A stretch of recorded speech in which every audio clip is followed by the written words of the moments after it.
Hi, dear bankers. Welcome to EduTap. This is JAB Target 50 series of Indian economy and Indian financial systems. और आज हम करने वाले हैं NBFC, that is non-banking financial companies. Now, this is one of the most important topics of Module C, and Module C is the least important module. लेकिन इसमें कुछ-कुछ topics हैं जिनमें से कि recurrent questions जो है वो पूछे जाते हैं, NBFC being one of them. So इसको आपको ध्यान से देखना है. And before moving ahead, I also want to tell you that if you're preparing for JAB exam, then you can visit edutap.in और यहाँ पर आप 2 day डेमो कोर्स जो है वो परचेज कर सकते हो इन जस्ट ₹1. क्या है ये डेमो कोर्स? ये डेमो कोर्स है मास्टर कोर्स का 2 दिन का डेमो, जिसमें कि आपको सभी कंपोनेंट्स की कॉन्सेप्ट क्लासेस मिल जाएंगी. ठीक है, तो let me just tell you कि मास्टर कोर्स क्या है, उसी के तो आपको डेमो भी समझ आ जाएगा. So master course is basically concept classes, 10 से 20 मिनट की 25 मिनट की रिकॉर्डेड वीडियोस हैं छोटी छोटी, जो आप अपने कन्वीनियंस पे कभी भी देख सकते हो. इसमें सारा कॉन्सेप्ट जो है वो कवर किए गए हैं, हर एक कंपोनेंट के, हर एक मॉड्यूल के. तो अपने हिसाब से आप इनको देख सकते हो. एग्जाम से पहले यहाँ पर लाइव क्लासेस मिल जाएंगी आपको रिवीजन के लिए, कॉन्सेप्ट नोट्स मिल जाएंगे रिवीजन के लिए, PYQs, chapter wise mock test and full length mock test मिल जाएंगे आपको, जिससे कि आपकी प्रैक्टिस भी बहुत बेहतरीन हो सकेगी. कोड इस्तेमाल करके आप डिस्काउंट अवेल कर सकते हो, लेकिन क्योंकि ये एक बड़ी इन्वेस्टमेंट है तो इसीलिए आप यहाँ पर परचेज कर सकते हो इसका डेमो कोर्स, जो कि सिर्फ और सिर्फ ₹1 में अवेलेबल है. सो 2 दिन में सब फीचर्स अनलॉक हो जाएंगे. आप देख सकते हो कि आपको ये सूटेबल है कि नहीं आपके लिए ये course, and then you can go ahead and buy the actual master course if you like it. तो इसके साथ ही अब स्टार्ट करते हैं हम अपना आज का lecture, that is non banking financial company. So non banking financial company is basically a company, it is not a bank, लेकिन एक ये ऐसी कंपनी है जो कि कंपनीज एक्ट के तहत रजिस्टर हुई है. Loans, advances, buying and selling of shares, bond, securities, ये सारे काम करती है. इसके अलावा leasing, hire purchase, insurance, chit fund services, ये काम भी करती है. So NBFCs are basically any organisation formed as a company जो कि किसी भी एक पर्टिकुलर सेक्टर में या किसी भी एक ऑपरेशन में फंडिंग प्रोवाइड करने का काम कर रही है या अदर एक्टिविटीज में हेल्प कर रही है. लेकिन ये एक्चुअल बैंक्स नहीं होते, ये कभी भी डिमांड डिपॉजिट नहीं ले सकते. जैसे बैंक में होता है ना कि मेरे पास 1 लाख रुपए है तो मैंने जमा कर दिए बैंक में, मेरे खाते में 1 लाख पड़े हैं, है ना, डिमांड डिपॉजिट, सेविंग डिपॉजिट.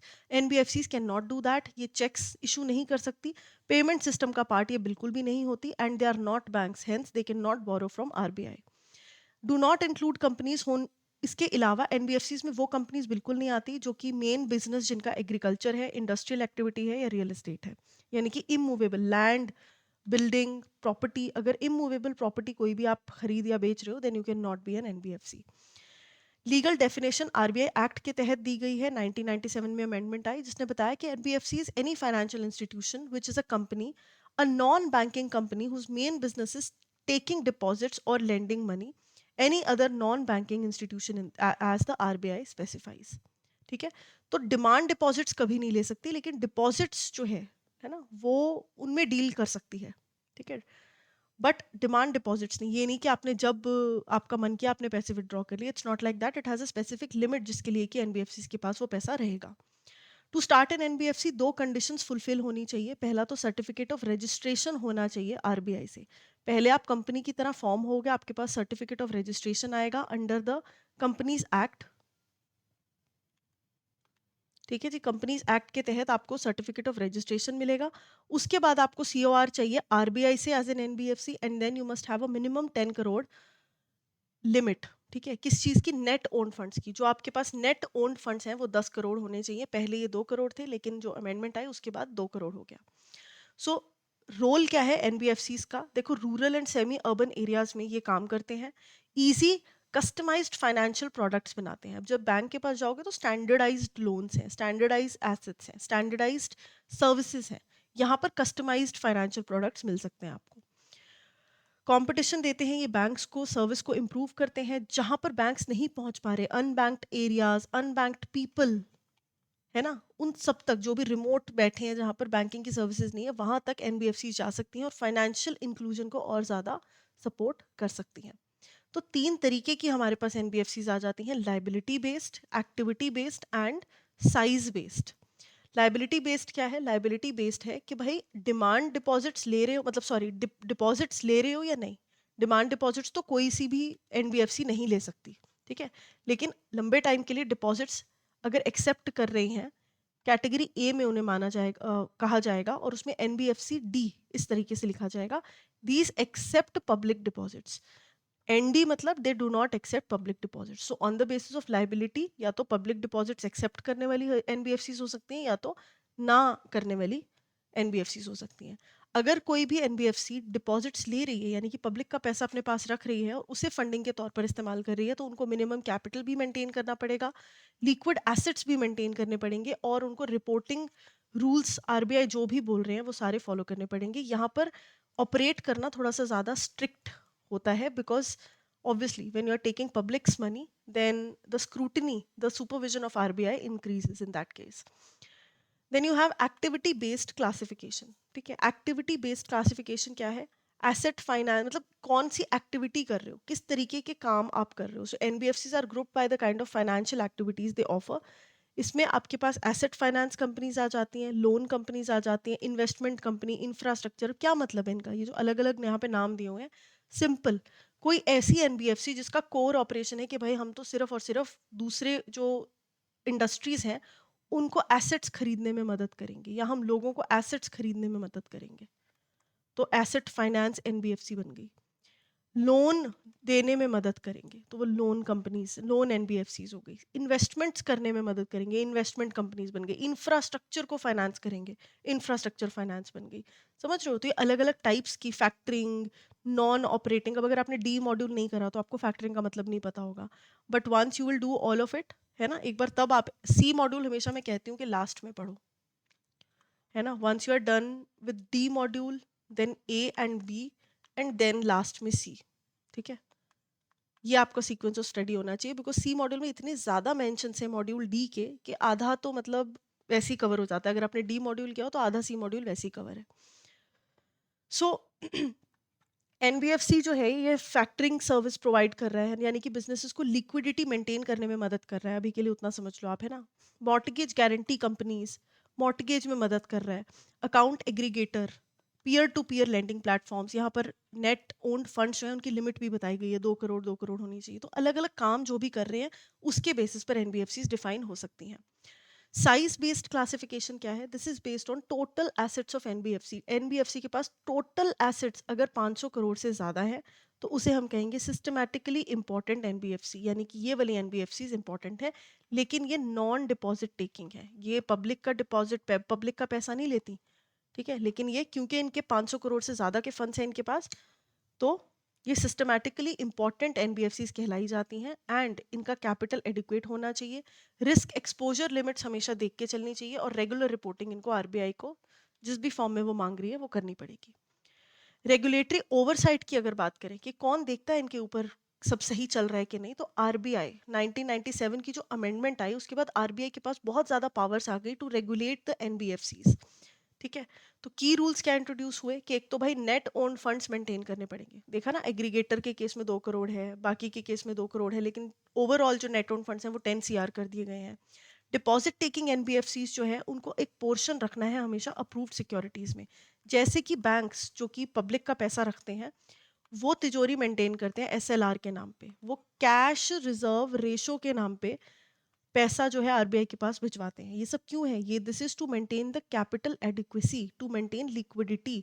तो उसी प्रकार से, क्योंकि ये बैंक्स नहीं है, एनबीएफसी इज नॉट बैंक, तो इनको एसएलआर सीआरआर वाली रिक्वायरमेंट नहीं बोली, लेकिन इनको अप्रूव्ड सिक्योरिटीज यानी कि कुछ ऐसी गवर्नमेंट सिक्योरिटीज जो टाइम आने पे बेची जा सके, है ना, उनमें पैसा डाल के रखना है ताकि इनकी कैपिटल एडिक्वेसी बनी रहे। इनको रिजर्व क्रिएट करना है with at least 20% of annual profit. अगर 100 रुपए कमाए हैं साल में तो उसमें से 20 रुपए रिजर्व के तौर पर अलग रखने हैं। Can make policies on accounting standards, income recognition and all, यानी कि आरबीआई जो है वो अलग अलग अकाउंटिंग पॉलिसीज बना सकता है। जैसे अकाउंटिंग स्टैंडर्ड्स होते हैं ना कि बैलेंस शीट किस फॉर्मेट में बनेगी, इनकम अगर आ रही है तो कौन सी इनकम, कौन सी रेवेन्यू को आप इनकम का नाम दोगे, कौन से को आप P&L से बाहर रखोगे। So that is income recognition and all. So accounting standards अलग अलग आरबीआई जो है वो बना सकता है एनबीएफसीज के फॉलो करने के लिए। RBI can direct NBFCs and auditors on financial disclosures as well. क्या क्या चीज़ें फाइनेंशियली डिस्क्लोज करनी है, बैलेंस शीट कैसे बनानी है, वो सारी चीज़ें आरबीआई बोल सकता है, और साथ ही स्पेशल ऑडिट्स भी कंडक्ट कर सकता है। इसके अलावा फेयर प्रैक्टिस कोड आरबीआई ने दिया है, कॉरपोरेट गवर्नेंस फ्रेमवर्क दिया है, और ये दोनों ही चीज़ें एनबीएफसीज को बेटर ऑपरेट करने में मदद करते हैं। तो अभी जो पीछे हमने टाइप्स किए, ठीक है, तो टाइप्स हमने कर लिए, 3 बाइफरकेशन है और वही है, टाइप्स में कोई और चीज़ ऐड नहीं हो रही। लेकिन उन्हीं टाइप्स में से जो इंपॉर्टेंट वाले थे ना, वो मैंने यहाँ पर टेबल बना दिया है। क्यों? क्योंकि एग्जाम में क्वेश्चन ऐसे आ जाता है कि जो एसेट फाइनेंस कंपनी है, वो कितने percent of total income and assets invest करती है, ठीक है, जो एएफसी है एनबीएफसी, वो कितने percent of total income invest करती है assets, financial economic assets build करने में। तो आपको पता होना चाहिए कि 60%, अगर कोई एनबीएफसी है जो कहती है कि भाई मैं एक एसेट फाइनेंस कंपनी हूँ, ठीक है, तो उसके पास अगर 100 रुपए पड़े हैं तो उसमें से 60 रुपए जाने चाहिए लोगों के एसेट्स खरीदने की नीड्स को पूरा करने के लिए, ठीक है, एसेट फाइनेंसिंग में 60 रुपए जाने चाहिए, तब उसको कहा जाएगा asset finance company. Deposit taking NBFC है तो 12 से 60 महीने तक के डिपॉजिट्स ले सकते हैं, डिमांड डिपॉजिट तो कोई भी एनबीएफसी ले ही नहीं सकती। सीलिंग रेट्स यहाँ पर 12.5% है। Must have investment grade credit rating, यानी कि आपको एक बाहर एजेंसी से जाकर अपने आप को रेटिंग दिलवानी पड़ेगी, और अगर वो क्रेडिट रेटिंग अच्छी है, जैसे सिबिल स्कोर होता है ना लोन लेने से पहले हम चेक करते हैं बैंक्स में इंडिविजुअल्स का सिबिल स्कोर, वैसे ही credit rating is for the companies. So companies को अपने आप को अपनी फाइनेंशियल हेल्थ को चेक कराना पड़ेगा, रेटिंग लेनी पड़ेगी, and then they can go ahead with the deposit taking status. Loan company अगर कोई है तो लोन्स एंड एडवांसेस प्रोवाइड करती है। सीआईसी कोर इन्वेस्टमेंट कंपनी है तो शेयर्स में, जो बड़ी कंपनीज हैं ग्रुप कंपनीज, उनके शेयर्स में पैसा इन्वेस्ट करती है 90%, यानी कि 90 रुपए जो है वो शेयर्स में इन्वेस्ट हो रहे हैं दूसरी कंपनीज के। इंफ्रास्ट्रक्चर फाइनेंस कंपनीज है ना, तो इस तरीके से ये सारे मैंने यहाँ पर डिफाइन कर दिए हैं, इनको आपको पढ़ना है और याद करना है, you have to memorise. IDF, ठीक है, funds long term infrastructural projects, तो जो लंबे समय के लिए इंफ्रास्ट्रक्चर को पुल बन रहा है, 20 साल का प्रोजेक्ट है, तो उसके लिए फाइनेंस प्रोवाइड करना। एनबीएफसीज माइक्रो फाइनेंस, 75% एसेट्स जो है वो माइक्रो फाइनेंसिंग में जाएंगे, छोटे छोटे लोन्स देने में जाएंगे। इनका एनओएफ 5 करोड़ या उससे ज़्यादा होना चाहिए। नॉर्थ ईस्टर्न रीजन है अगर, है ना, तो वहाँ पर 2 करोड़ है ये लिमिट। एसेट साइज जो है वो 500 करोड़ से ज़्यादा का होना चाहिए, यानी कि टोटल लोन्स जो हैं वो 500 करोड़ से ज़्यादा आपने दिए होने चाहिए। एनबीएफसी फैक्टर, अगर आपने किसी को सामान बेचा 1 करोड़ रुपए का, उसने कहा कि मैं आज पे नहीं कर सकता, मैं 1 महीने बाद पे करूंगा, तो उस केस में आपके पास 1 करोड़ की लिक्विडिटी की कमी हो गई। ये लिक्विडिटी आप पूरी करोगे एक फैक्टर के पास जाके, ठीक है। फैक्टर क्या है? फैक्टर वो इंस्टीट्यूट है, वो इंसान है, वो एजेंसी है जो कि आपको राइट अवे पैसा दे देगी कि ये लो अपने 1 करोड़, या 1 करोड़ तो नहीं देगी, चलो 98 लाख ले लो या 90 लाख ले लो, एंड 1 महीने बाद जब यहाँ से पैसा पूरा रिकवर हो जाएगा तो मैं अपनी फीस वगैरह काट के आपको बचे हुए पैसे दे दूंगा। लेकिन इससे क्या हुआ? इससे आपकी जो अर्जेंट लिक्विडिटी नीड्स हैं वो पूरी हो गई। This is called factor. So NBFC who is operating as a factor has to invest at least 50% income from factoring. उसकी 50% इनकम जो है वो फैक्टरिंग के थ्रू आनी चाहिए। मॉर्टगेज गारंटी, सिंपल बात है, मॉर्टगेज गारंटी करने के लिए आपके पास 90% टर्नओवर जो है वो मॉर्टगेज गारंटीज में जाना चाहिए, गिरवी रखने की जो गारंटीज होती हैं। NOFHC, promoter owned NBFC holding banks and other financial arms, holding companies जो बेसिकली होती हैं। एंड शैडो बैंकिंग एक तरीके से वो होती है जिसमें कि नॉन बैंक एंटिटीज, यानी कि NBFCs bank like functions perform करती हैं, लेकिन इंडिया में बहुत ज़्यादा ये प्रचलित नहीं है क्योंकि इसकी बहुत वीक रेगुलेशन है। फिर आ जाता है जी fair practice code. Fair practice code क्या है? एनबीएफसीज ट्रांसपेरेंट और अच्छे तरीके से ऑपरेट करें, और जिस रीज़न के लिए वो बनी है, लोगों को केटर करने के लिए, वो अपनी कर्तव्य अच्छे से निभा सके, उसके लिए फेयर प्रैक्टिस कोड बना है। लोन एप्लीकेशंस एंड प्रोसेसिंग जो है ये लोकल लैंग्वेज में होनी चाहिए, ताकि जो बोरोवर्स हैं या जो क्लाइंट्स हैं उनको वो अच्छे से कंपेयर कर सकें और डिसाइड कर सकें। लोन की टर्म्स एंड अप्रेजल्स जो है वो बहुत ट्रांसपेरेंट होने चाहिए। मिड टर्म कोई चेंज आप नहीं कर सकते, hiding terms is not allowed. Disbursement and changes in terms, as I already told you, borrower must be informed in local language about any changes in the interest rate, और वो changes जो हैं वो retrospect में apply नहीं हो सकते, वो future date के लिए apply हो सकते हैं। ये नहीं बोल सकते आपके rate जो है वो पिछले महीने से ये हो गया तो अब पिछले महीने के accrued payment आप करो, वो नहीं हो सकता। future dates के लिए change हो सकते हैं। After loan repayment NBFC must release security, जो भी गिरवी रखा है कोलेट्रल, उसको रिलीज करना पड़ेगा। जनरल गाइडलाइंस ये हैं कि इनको इंटरफेयर भी नहीं करना है एनबीएफसीज को बोरोवर्स के पर्सनल अफेयर्स में। अगर वो पैसा नहीं पेमेंट कर रहे, एक बार दो बार ऑफिशियल लेटर के थ्रू वार्निंग्स दो, no need to invade their personal space and ask them to repay the money. ठीक है, तो ऑब्जेक्शंस अगर किसी एनबीएफसी को है तो 21 डेज के अंदर रेज करनी चाहिए। ग्रीवेंस रिट्रेसल, अगर किसी कस्टमर को एनबीएफसी से कोई प्रॉब्लम है ना, ऑपरेशन से कोई प्रॉब्लम है, हर एक एनबीएफसी की ब्रांच में कंप्लेंट ऑफिसर का नंबर जो है वो रीजनल लैंग्वेज में डिस्प्ले होना चाहिए, डिटेल्स, फोन नंबर, ईमेल, ताकि लोग रीच आउट कर सके।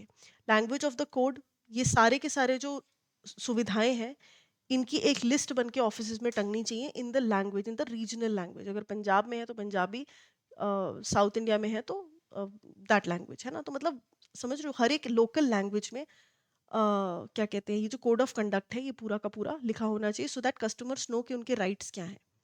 एक्सेसिव इंटरेस्ट चार्जेस नहीं लगा सकते, that has to be avoided at all cost. So this was your NBFCs. ठीक है, यहाँ से आप इस पूरे लेक्चर को रिवाइज कर सकते हो, दिस इज अ समरी।